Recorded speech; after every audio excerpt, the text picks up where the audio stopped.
Right. So if you just joined the webinar, you just missed the first joke of the webinar. So you may have to, we may have to insert that joke back into the webinar. Was it recording? It wasn't recording. But well, welcome to this webinar, which will start in a minute or so's time. And if you've got any questions, please to our panelists, Mark Spears from Boville and Adrian Harvey from Elephants. Don't forget two options. Post them in the chat, which is you can directly message Adrian or Mark or myself as the host, Philip Allen. Alternatively, you can actually post them anonymously through the Q&A. That is denoted by the two speech bubbles on the top of your toolbar and there. Look, we plan to get through quite a lot of information in the time that we have, but also want to make sure that you have access to not only the slide deck at the end of the week, but also an on-demand version of this webinar, which you will have also by the end of the week. If we can't get to your question, and there's many of you who have registered onto this webinar, then we'll take it offline, see if we can unpack that in a bit more detail, and then send over a full response to you in the next 10 days as well. Nice to see so many people joining us, especially when it's half term and prioritizing FCA regulation and supervision above the kids. I like it. That's where your priorities are. Yeah, most impressive. Get brownie points when you return to the office on that. So well done there. Let's give it just 30 seconds and then we'll get cracking on that. So yeah, what we're going to do is we're going to speak for 60 minutes and take questions with you throughout the webinar. But if we can't obviously address those, we'll take those offline thereafter.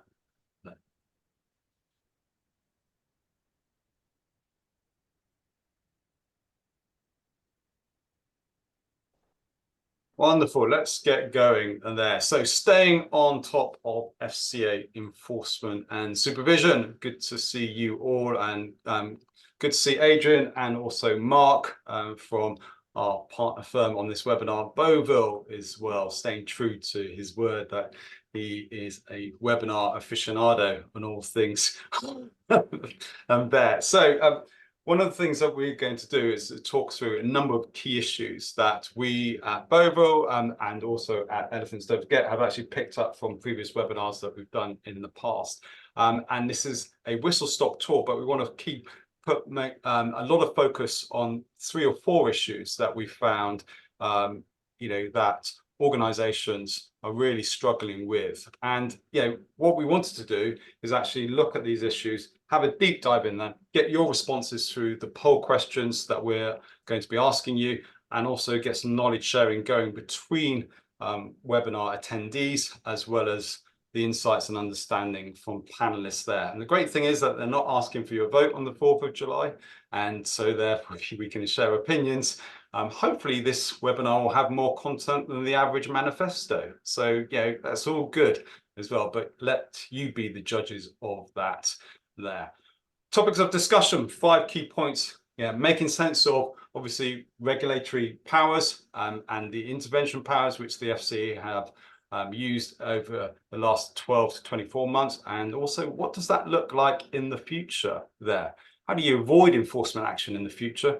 And also actually look at actually resetting or improving or strengthening your financial crime approaches, especially systems and controls.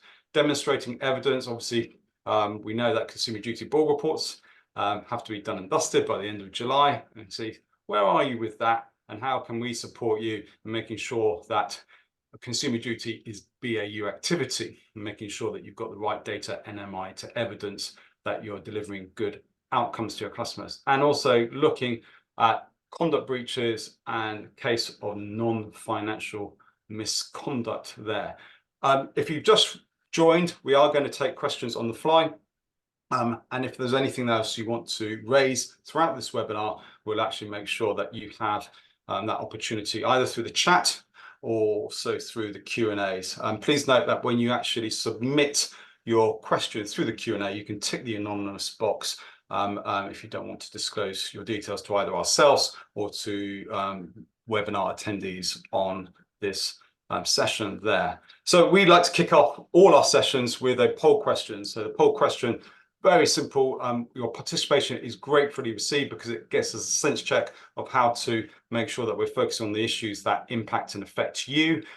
We want to actually know, how confident are you, or how confident are you that your firm is meeting rising FCA expectations? So how confident are you that your firm is meeting rising expectation on the following issues: acting on enforcement notices, real-time compliance monitoring, ensuring senior managers can articulate risks, designing and delivering training to manage risks, maintaining independence second line, and preparing your consumer duty report. So whilst you cogitate and reflect on that, welcome Mark, welcome Adrian to this webinar. And Mark, can I come to you first?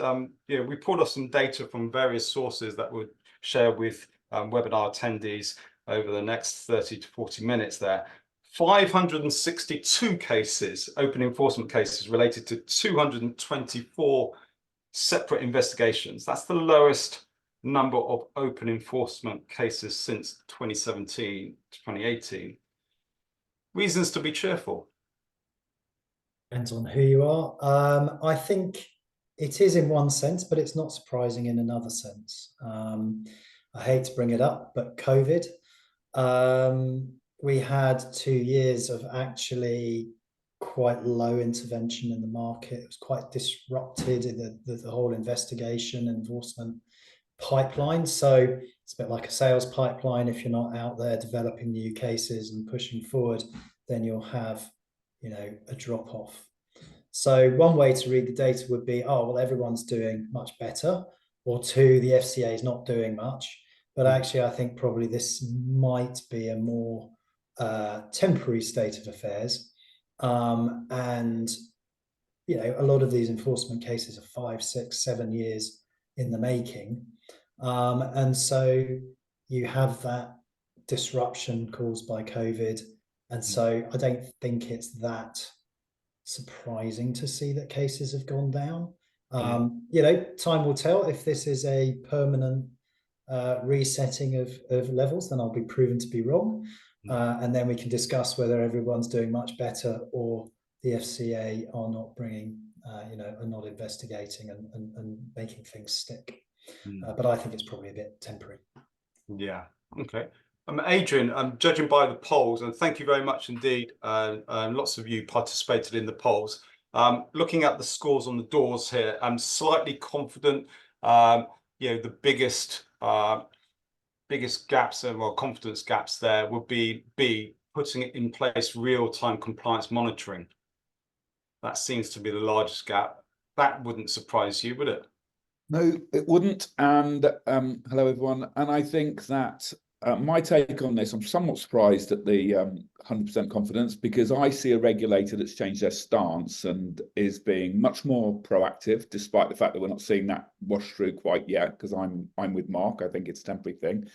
And I think that now legislation like consumer duty is reaching much deeper into organisations, and where perhaps it was historically maybe constrained to a larger extent to the senior management population and specific individuals.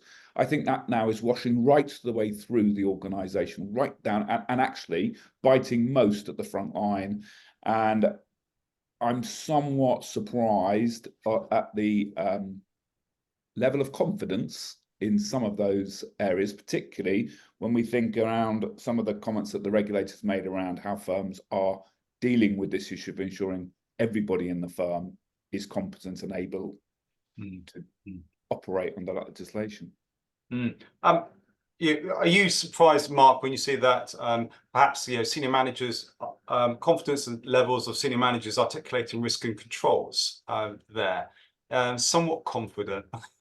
If the regulators are looking at this going, somewhat confident, not too sure about that.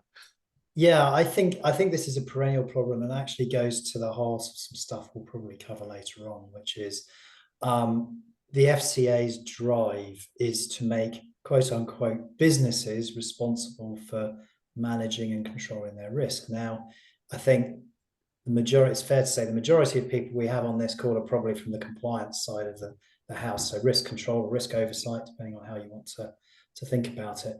And the whole FCA's drive is to push controls and risk management and responsibility for that into the first line. And I think there's still a continuing issue in firms that the first line is still relying on the second line to do a lot of those risk management activities, rather than be the oversight function that the FCA rather hopes that they are and wants them to be.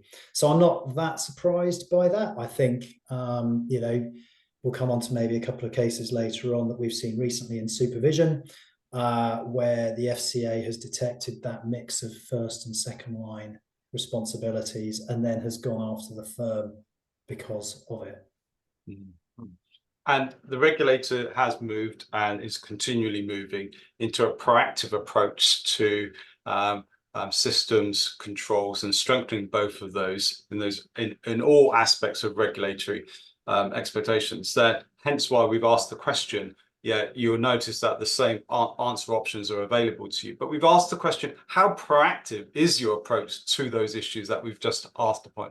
And it was a good shout from Adrian to insert this question, because on many of the webinars that we've conducted, yes, there is a nod to training, there's acknowledgement of training, but there's not necessarily, Adrian, a different type or approach to training that we've seen in regulated firms over the last 5-10 years, is there? And that sometimes is a reaction rather than a proactive approach. Yeah, well, when we planned for this, we spoke about it's almost like a passive situation, and we wanted to draw out the difference between sort of a historically perhaps more passive approach to actively taking a different stance.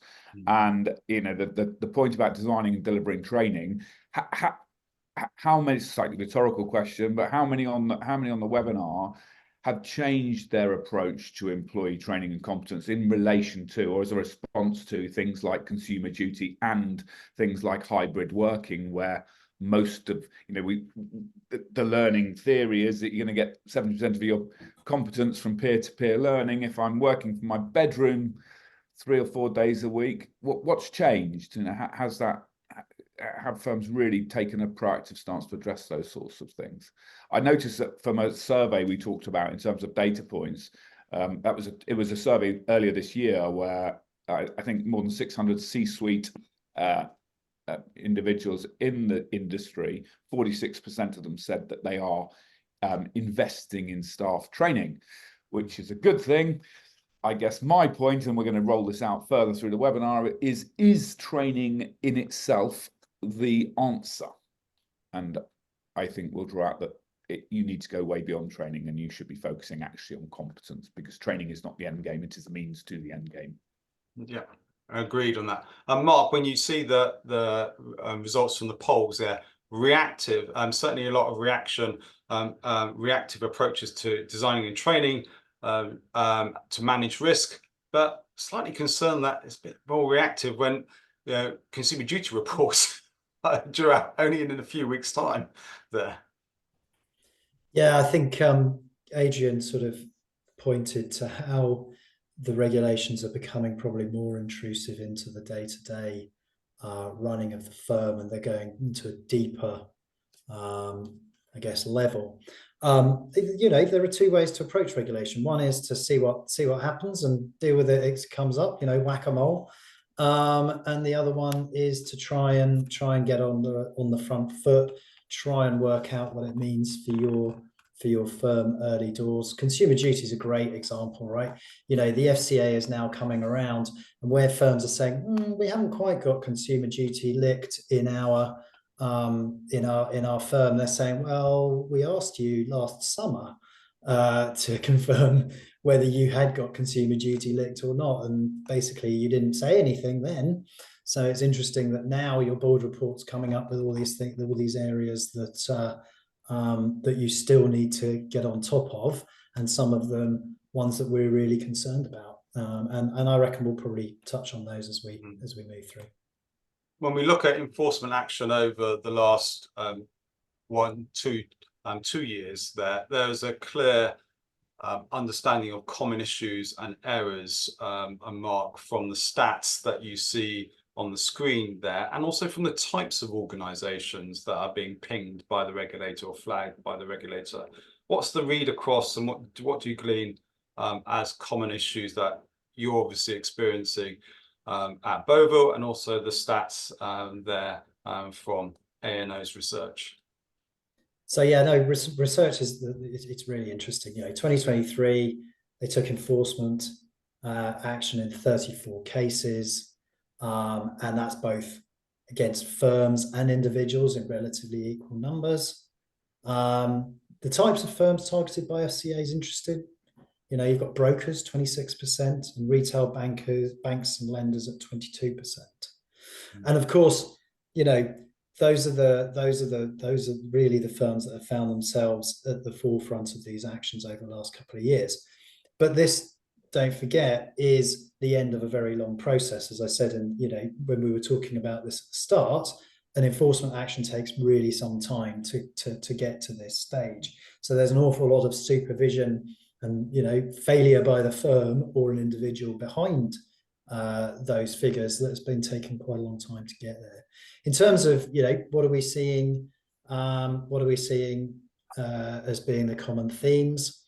Policies and procedures featured in over 88% or 88% roughly of cases, and that's because the firms lacked adequate policies or procedures, and where they did have them, they didn't comply with them. So that's in areas where essentially there's a design failure and potentially an operational effectiveness failure. Also, interestingly, this point about escalation processes. So where there was a process, that process wasn't followed. And you see that escalation failing featuring about 71% of the cases. And so in some cases, senior managers in the firm didn't have the opportunity to address the issues that were occurring in the firm because they weren't receiving the information that they needed to oversee the business effectively. So I think those two are really interesting points that these cases sort of bring up. How does that work, Adrian? Everybody knows that we've now got a data-driven regulator. Yet the regulator is saying, you as a senior manager don't have oversight of the data, and MI coming to you to make effective decisions.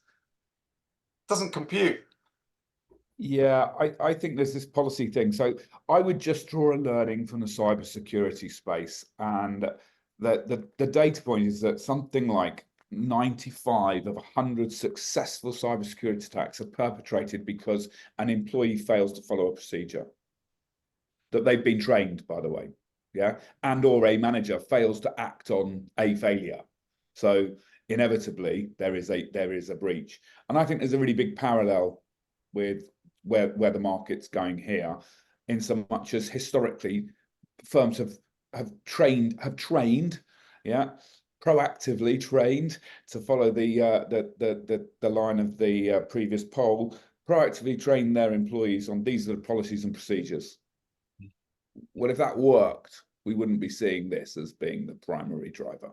So we're ticking a box. We're perhaps measuring the wrong thing. We're measuring that an event has occurred. I've trained the staff, and then real life is occurring and people haven't learned that. And there is no management information to record what level of competence exists in relation to those policies and procedures. So most firms are flying blind in the hopes that the box ticking is in fact representative of competence. And I suspect we all know that it isn't. Yeah. And it's worth noticing on this, Mark, that the regulator has flagged that sometimes it's been a lack of resources that have actually impacted on the ability to respond to regulatory recommendations or even expectations there. Are firms up against it because they're looking at shaving costs off the cost of compliance. Alternatively, perhaps the risk or the compliance function hasn't kept up with the growth and the expansion of the business, as their controls and their systems haven't really aligned with the business expanding or even growing. Yeah, I think what you've got is clearly pressure on cost. You've always got that. And there are some firms that do the bottom 10% of performers get culled every year. And that's a big driver to cost. There are other firms as well that are going through quite large mergers and series of mergers and acquisitions, and part of the driver, the investment thesis for that, is that you can cut central cost, and so therefore there's a definite pressure on those sorts of firms.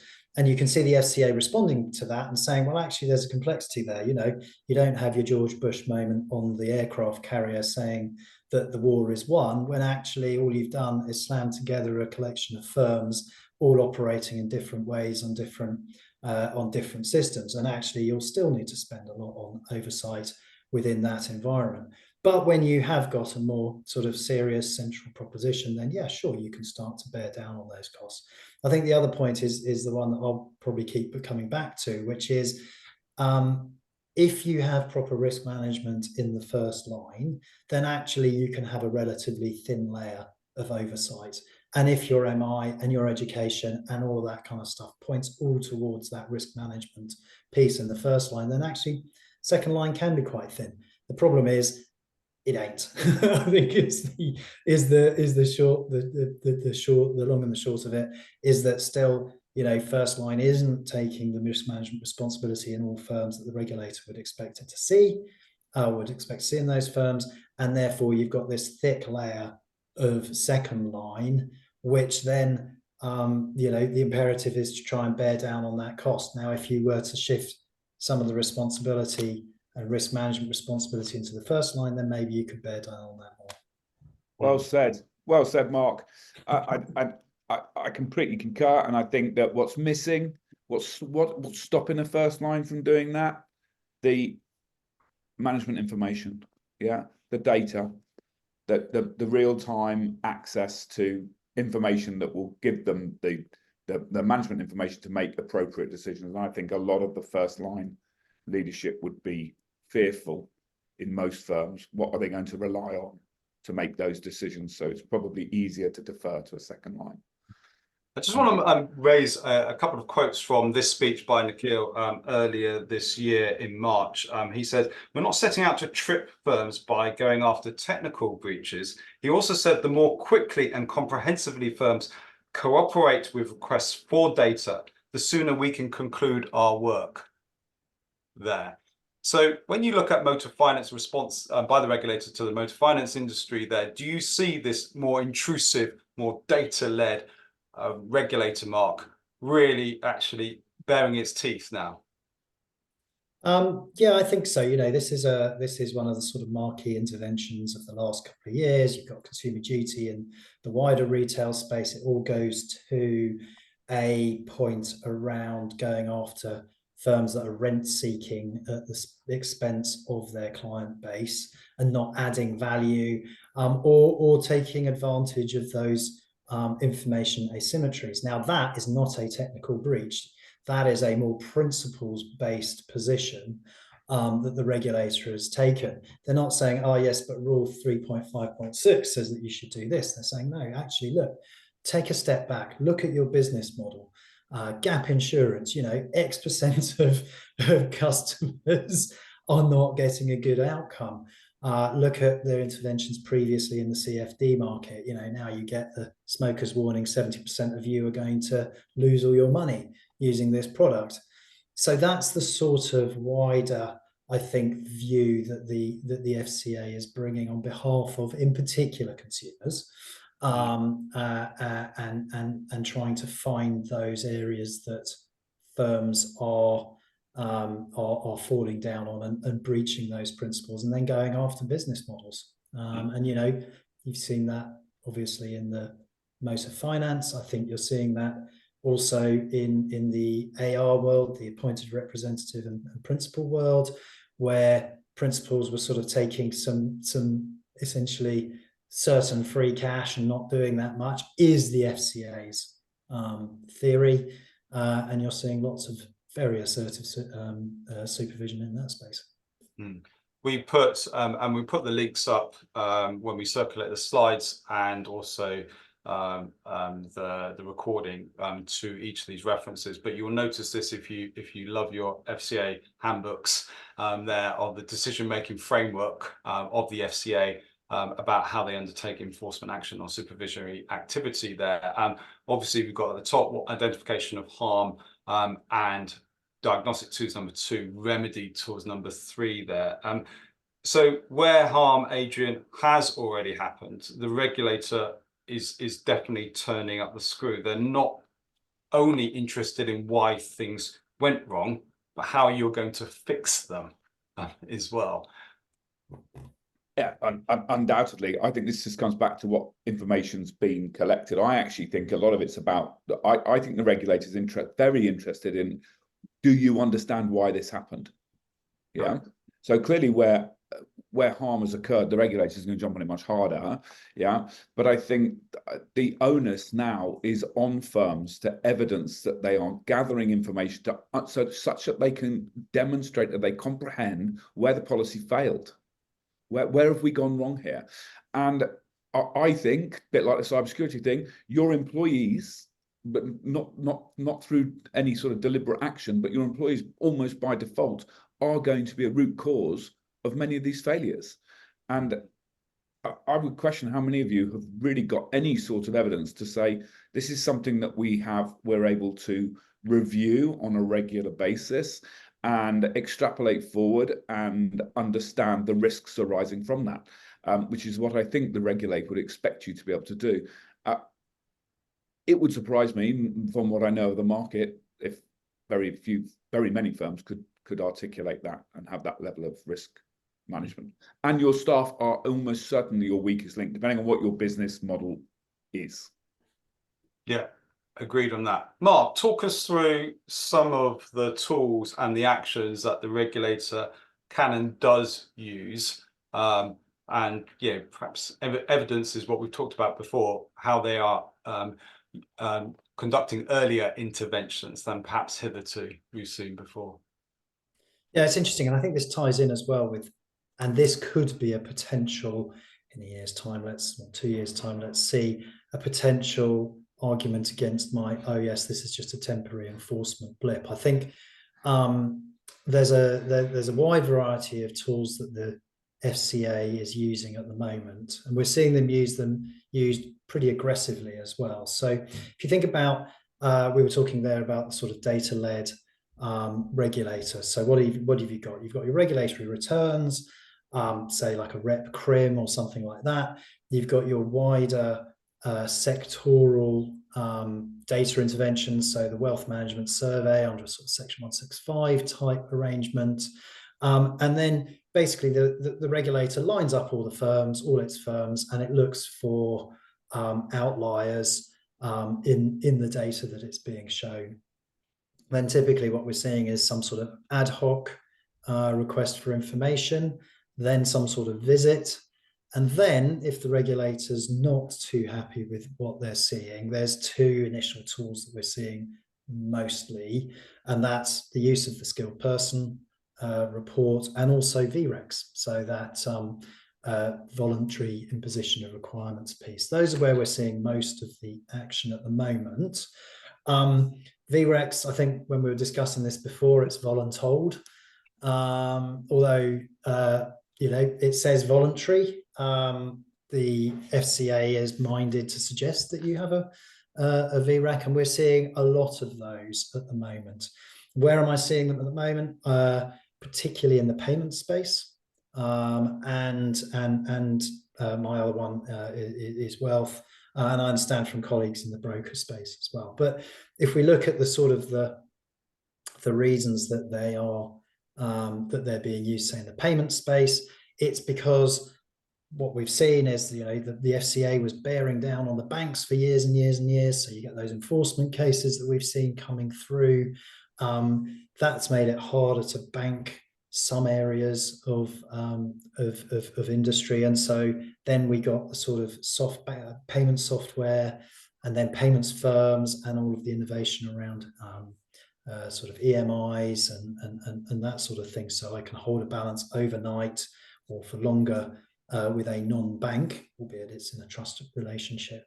Now, that makes them look very much like a bank. And so therefore, I think now what you're seeing is interventions in supervision in that payment space, because a lot of business has moved from banks to the payment space. Now the FCA is catching up, and we'll have that enforcement conveyor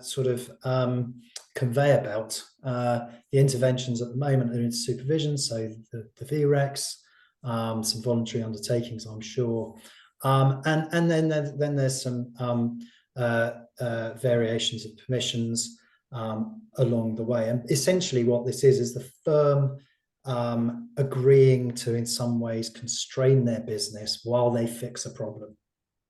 So we're still in supervision, and what the FCA is saying is, okay, you've said you're going to fix this problem, go fix, prove to us that you fixed it, and then we can then we'll release you from whichever one of these you've sort of signed up to. And look, we're seeing a lot of these at the moment, and so I would presume we'll also see a lot of enforcement off the back of it. And again, it's Adrian, it's a question of don't just show me, tell me. There has to be, just like in consumer duty, you know, you've got the data and MI.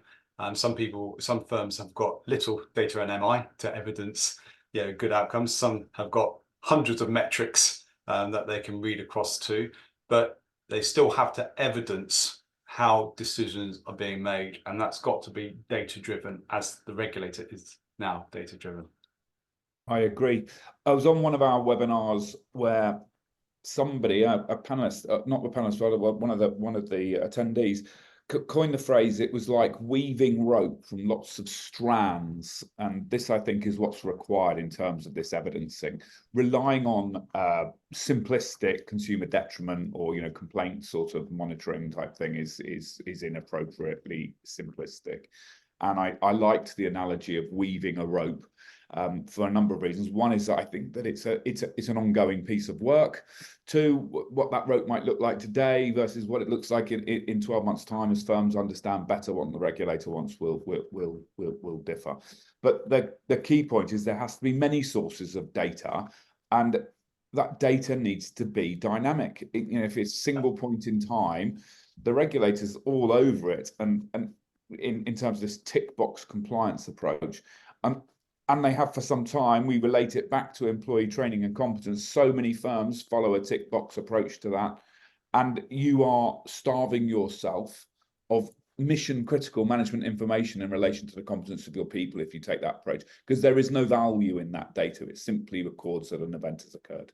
So you're ticking a box and you are starving yourself of one fundamental strand in that rope, which would be forward-facing risk radar. Where have we got problems in our employee base in relation to their competence, in relation to these risks we face? Yeah, absolutely. And none more so is that evident, Mark, as in financial crime, isn't there? There's a real focus, I think, quote unquote, the regulator supercharged priorities, I think is the words that they use for that. Sarah Pritchard's speech, or some of her quote is on the screen now. But when you see 613 supervisory cases opened in 2022, 2023, that's an increase of 65% in the preceding year there. Zero tolerance, really. Yeah, well, I think, you know, there's clearly also a COVID effect in those figures, but 613 is pretty big.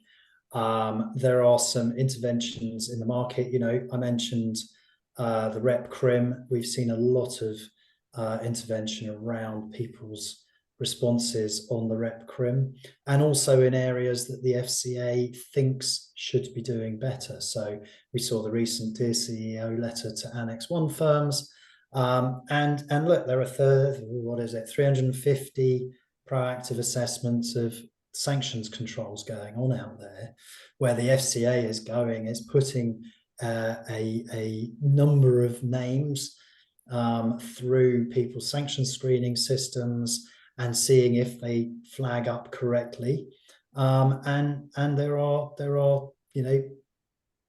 further supervision measures being taken around that sort of sanctions intervention. So I don't think it's that surprising we're seeing these numbers. I mentioned the payments firms. There are very large numbers of payments firms in UK, Europe, as a result of that sort of bearing down on the banks and the financial sort of fintech innovation over the last 10 years.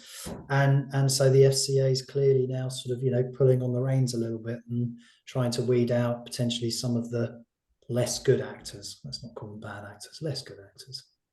Adrian, Mark name checked Annex 1, Dear CEO letter. I put that in the chat for you all to see. Reminding you, just if you've got any questions, just pop them in the chat directly to Adrian or Mark, or post them anonymously in the Q&A speech bubble there. Thank you, Laura, for raising your hand. If you want to just drop a message in the chat to Adrian or Mark, that'd be great. And there, Adrian, I noticed that on that Annex 1, they name checked actually, and I quote here: personal shortages, inadequate financial crime training, and an absence of a clear audit trail for financially crime-related decision-making has been emphasised in that Dear CEO letter. That shouldn't be a surprise, really, that, constantly ongoing monitoring in your training has to be essential, especially when you're talking about financial crime compliance. Yeah, I mean, one of the things about financial crime is it's not static. Yeah, it's changing. And I think a lot of firms do their best. I may come across overly critical here. I think a lot of firms do their best. They've got a job to do, and using traditional sort of approaches can be very hard to maintain or even establish an adequate level of competence. But the regulator's right to call it out, right? A lot of firms take a one-size-fits-all approach. Learning is not a team sport. There's people learn in different ways. People have bring different capabilities to the table at the outset. So the regulator's on it. Firms need to adopt a more respectful and frankly sophisticated approach to ensuring people know what they're doing, or you're just leaving the door open, and it's the front door, or back door, it's the front door. Exactly. So we've asked our third question, which is, why are firms, in your opinion, still struggling to meet their financial crime compliance obligations? Don't leave the witness, Mark, but I just wanted to hedge your bet before I publish it, what you think, or at least consider what you think might be the answer there. So we've got a number of options, from reliant on manual processes, budget constraints, unaware of the actual risks, culture as well, in reference to that, a skills gap amongst your staff. This is anonymous, so it'd be great to understand, what you think is the issues, and also let's see if we can understand how to close those issues in the remaining time that we have there. So at present, lead answer is, reliance on manual processes there. That's the first one. Second one, increasing complexity of threats. Mark, are firms really struggling to get around the polycrisis or multi-dimensional threat landscape, or whatever words I can use from the UN last Davos meeting? So I think, well, one of the pleasing things from this one is that, the lowest number is a weak AML culture. That's probably, a good start. Then we've got, budget constraints. Well, we've sort of touched on that a little bit. I think this reliance on manual processes is an interesting one. Probably goes hand in hand with a number of those areas. It's one of those things that we get asked a lot is, how do I make my financial crime framework more efficient and more effective? And obviously efficiency, manual processes, not very efficient. Effectiveness, though, Mark 1 eyeball and the human brain is much better at detecting in a lot of areas, and certainly is needed to make suspicious activity reports than the current, anyway, crop of technology that people are using.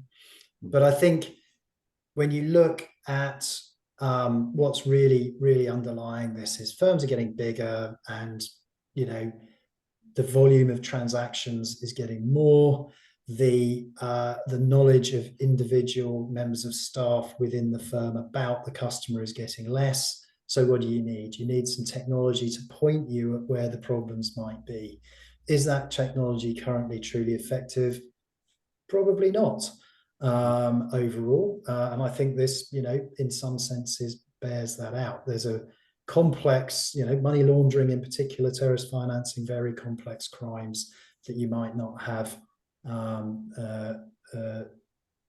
the full data picture for. So yeah, I think this poll really does bear out all of that. Adrian. Yeah, Martin makes a very good point. If I could shout out, Martin. Yes, the criminals inevitably are the start of the process. So firms inevitably are behind the criminals.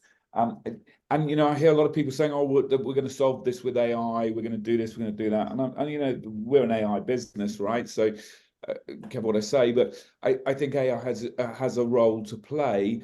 But ultimately, I'm going to say that your first line is your people. And as these things get more complicated, and as the criminals get more and more sophisticated, so therefore the reliance on the competence of your people increases. Because if you're just relying on baked-in systems, to Martin's point, you're screwed as soon as the criminals upgrade their game. You had it. So you are actually more so than ever reliant on the authentic in-role competence of your people, and some of these are your most junior people. And I would, because it's our business, but I would say to you, ask yourselves the question: is how confident am I that our frontline are sufficiently up to speed and capable and competent to provide that first line of defence? Because it's what's required. And Sarah Pritchard says in the speech, if you look at the second quotation on your screen on the left-hand side, that, Mark, there is an expectation to recalibrate your defences and alerts there, front and centre there. And talk us through how firms can strengthen their approach to financial crime compliance, Mark. I think that that quote really goes to the heart of the matter, and my sort of drumbeat of, and Adrian also picks it up. Technology is part of the answer, but it's not the whole answer. You need people to think about what the technology is telling us. What are the alerts that are coming through, and what are the potential developments? Martin sort of saying that will always be behind the criminals. I think that's right to a certain extent. I think particularly on the sort of the fraud side of things, you react, or firms react typically to incidents, crystallized risk. Someone will find a vulnerability, exploit the vulnerability. The firm will come and close the vulnerability. It's about this, a bit like the cyber risk piece. I think what the FCA is asking, and where firms can truly sort of get ahead of this, is really taking their sort of business-wide risk assessments a bit more seriously. I think at the moment there's a slight feeling that they're a little bit performative. They're there for regulatory reasons. We'll do it once a year, and then we'll bung it back in back into the sort of the back of the cupboard with the five spice, and you sort of think about it next year. I think if you actually take that seriously and you think about all of the things that could go wrong within your business and the weaknesses, maybe do a bit of that sort of wargaming, red team type stuff. Give one team a sort of a right. How would you exploit our system or our product, and the other side, do this is what we're going to do about it. But basically, we love a circular 4-stage diagram, as does the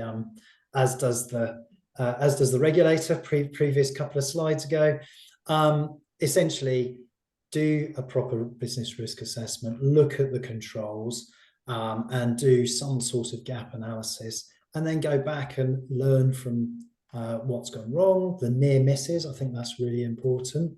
We were discussing earlier this week about near misses. You know, it's not just crystallized risk, but it's, oh yeah, we almost took on this risk, or we, you know, but we avoided it. Why did we avoid it? What can we learn from that? And then make sure that you've empowered your sort of first line. I'll go back to it again. Your first line to take responsibility for managing that risk. You know, think about what the role of compliance is in that. Is it really to decide, should we be taking on this client, or is it to decide, or is it to point the business in the right direction for a sort of decision architecture? And I think that way, put all of those together and you start to get towards a more effective financial crime framework. I think then you have to think about efficiency, but you know, if we talk about effective and strengthening your approach, then that's probably the way to go. Adrian, what would you say to organisations say ongoing monitoring? That's in the too difficult box, mate. Can't do that. I'd be quite sympathetic. So when I ran a very big business that supplied gas and electricity to lots of people in the UK, one of the things that we were starved of was leading indicators. We had no end of lagging indicators. So I you know, somebody was quite gleefully telling me we made however many 100,000 billing mistakes, but we've already done it and consumers have already suffered detriment.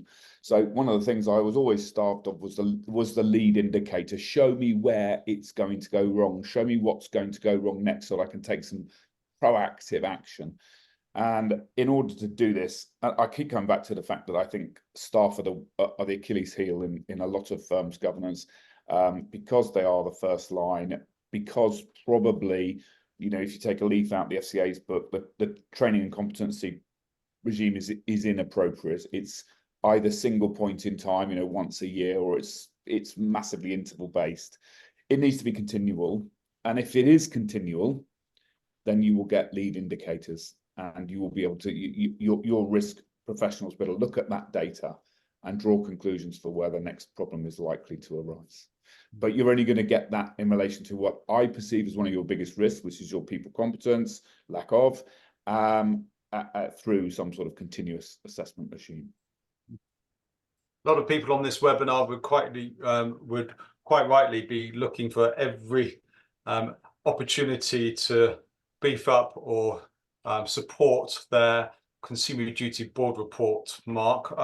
Out of the 6 boxes, pick a box, any box, where you think firms should be kind of like zeroing in. Where do you see the gaps perhaps appearing, or the cracks appearing in the board reports that Bogle have been reviewing so far? So I'm going to, just because it's easy to pick the top left, I'll start with ownership, start with number 1. So I think, yeah, what's good practice here? Probably not the compliance department owning this report.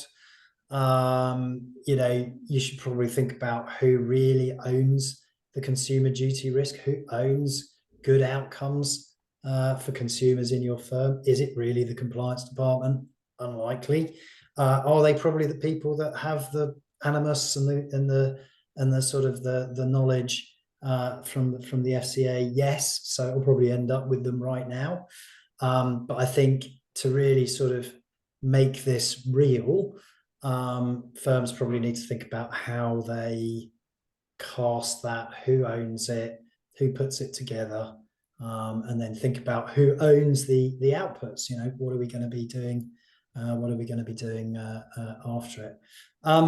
Format, okay, we've seen some absolute monsters of reports, and I know, you know, it's an oft complaint from boards that they have that board reports are too big, too long. You know, they've got 800 pages for a board meeting to read. How on earth can you get to the, you know, the real risks? So I think that's one area where the authors of the report can help the board concentrate on, you know, the high value targets rather than get lost in the morass.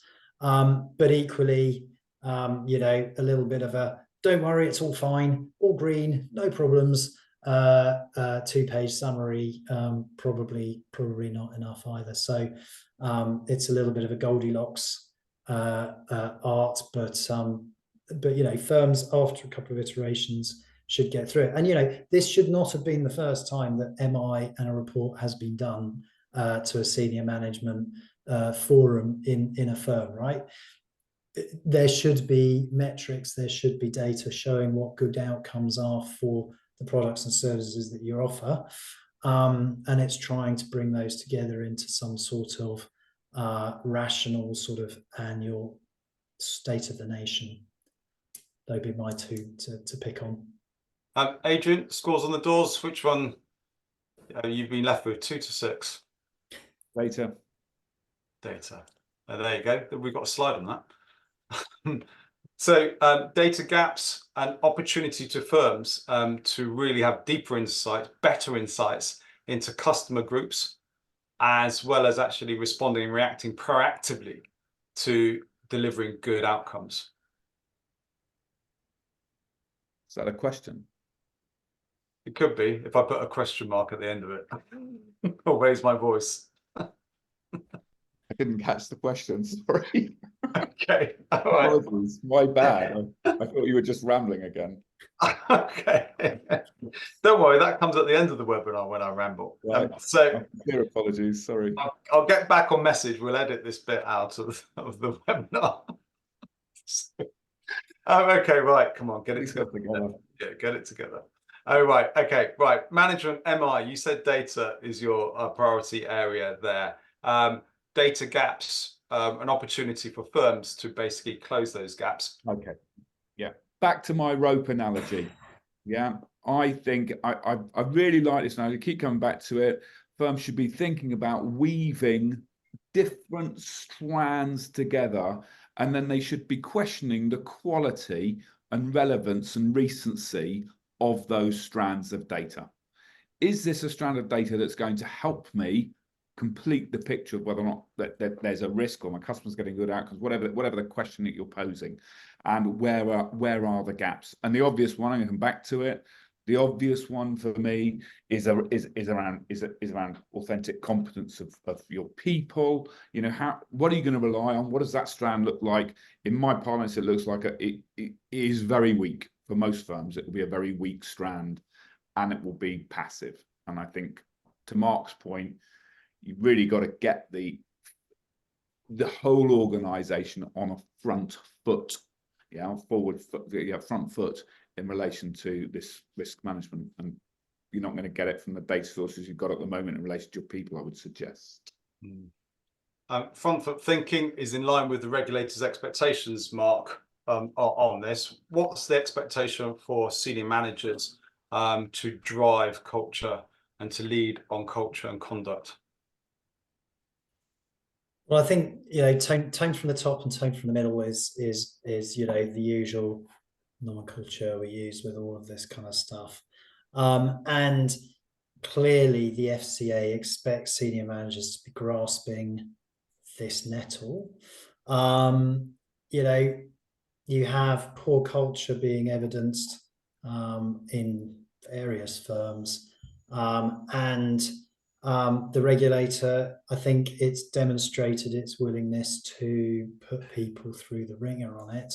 And so I think it's in everybody's interest to make sure that they're rooting out this sort of, you know, bad practice where it happens. Adrian, Emily in her speech also talks about capabilities, people capabilities. It's got to be the driver of culture, you know, in terms of like evidencing good behavior, good conduct within a firm. It starts and ends with the people, as you said. It does, and I would just pose the gentle challenge: how many firms on the webinar are experiencing, you know, staff attrition, staff well-being issues? Yeah, the world in which they operate, you know, 20 years ago, with respect to a frontline employee, was considerably more simple and far less demanding than the environment that they operate in today. So not only do you have a duty to the organization, you've got a duty to the employees. Yeah, if you're not providing them with the support that they genuinely require, they will know they're failing. and no one likes to be in that position for a long period of time, so they'll exit. I mean, I want to go back referencing the A&O survey, which picked up that the FCA received 36% more conduct breaches than they did in 2021. So 2022, over 4,000 conduct rule breaches there, and 2021 there. It really reminds us that, you know, having a tick box approach to training on the conduct rules, it doesn't cut the mustard at all. It's done all right so far. And there is an element of that, isn't there? You know, I call it my anchovy strategy. You know, anchovies swim in a big ball, don't they? And that's their protection. So is there a, you know, it's worked so far, I'm going to wait and see what happens before we change this. It's almost like that's my point. And we were talking about it when we were planning the webinar about it, that for me is the passive approach. I'm probably safer doing what most people are doing, and so far, I don't want to use the phrase "we got away with it," but so far it hasn't served us wrong. And with the minimal cases against senior managers under SMCR, Mark, are firms hedging their bets on this? I think you know, potentially you could call it hedging your bets. There was an interesting question from someone who hadn't put their name. You know, will the recent FCA fine of HSBC put firms off being proactive, informing FCA of identified issues? Now, I think that actually that's a really interesting thing to think about within the context of a micro firm. You know, how do you encourage people to have that open culture where you find out about things that may be about to go wrong, or that the practices that have built up, whether that is, you know, and especially around the non-financial misconduct, you know, how do you incentivize people to do that within your firm, where you don't shoot the messenger? You don't, you know, one of the reasons why I think it's always interesting when the FCA goes after someone on issues they brought to the FCA's attention, you don't really see the police do that with you know, suspicious activity reports, because it's bad for business. Because if I go after a firm every time I get a suspicious activity report, you know, which could be indicative of failure, it's pretty bad for business. In terms of my intelligence. Now, how do you then translate that into your micro firm? Well, I think that comes around the welcoming people who raise individual issues, and that will give you this more open culture, which I think the FCA and everybody wants to see. Key focus of the regulator, for both of you, non-financial misconduct. We need a webinar in its entirety on that particular issue. We'll obviously have more developments from the FCA later this year. But lots of disquiet in the marketplace about not only, I'm going to part this for one side, whether the regulator should be involved with out of work activity and involved in that, the appropriateness of staff, but there's a key expectation that staff, Adrian, know and understand what fit and proper rules of engagement are, code of conduct within their firms, and how to conduct themselves outside of their firm as well. I think this is remember this is the PG webinar, Adrian. I'm absolutely there. I'm there. I was actually going to swerve it by saying this. We should do a webinar on this, right? I think there's so much there. We've got like 2 minutes left, Philip, and I don't think we're going to give that fair treatment. I think it's complicated. I think it's poorly understood, and it's very controversial, and it would be worthy of a webinar. But just to, you know, very quickly, I don't think it has changed that much. I remember back in the 90s, we were looking at people who'd been arrested after a night out on the source, and what we were going to do with them in you know, and that was outside work and had nothing to do with work. And so I think, yes, there is a definite tack towards there are other forms of misconduct harassment and what have you in the workplace, which now should be taken into those into consideration. But I don't think this is hugely new, personally. Good. Final thoughts from panelists as the last poll question, fourth and final poll question comes up. How would you help and support firms build and improve or strengthen their culture to meet growing or rising regulatory expectations? For me, culture is what happens, isn't it, Philip, when management leave the room? So it's got to be about the staff. It's got to be about ensuring that all of that goodness, that appropriate behaviour, all of those policies and procedures you spent so much time over are understood and acted upon when management leave the room. So you want to call that training and communications, maybe possibly employee incentives awards. I'm not even thinking of it from a reward point of view. I'm thinking it from the point of view of just pure competence. Mark? Yeah, I think I can't agree, more with Adrian on this. Hire right, get the right people in, the culture will follow. Great. Final thoughts. Anybody want to post their question, please do so in the chat. If we can't necessarily do it in the next 30 seconds, then what we'll do is that we'll take it offline as well for us to cogitate over and to respond fully to your questions there. There's an opportunity, obviously, to reach out to us directly and have opportunities also to access both our range of white papers, thought leadership, blogs, podcasts, and anything else that we come up with that will actually make your decision making and your understanding of the approach of the supervisor easier and simpler and more efficient as well. Thank you very much for the high fives. That's obviously to Adrian's questions. Well, actually, I was disappointed that my secret admirer wasn't on this one and sending me love hearts. So I've got to say, I'm super disappointed. It is a compliance. Oh, there we go. Thank you. Goodness me.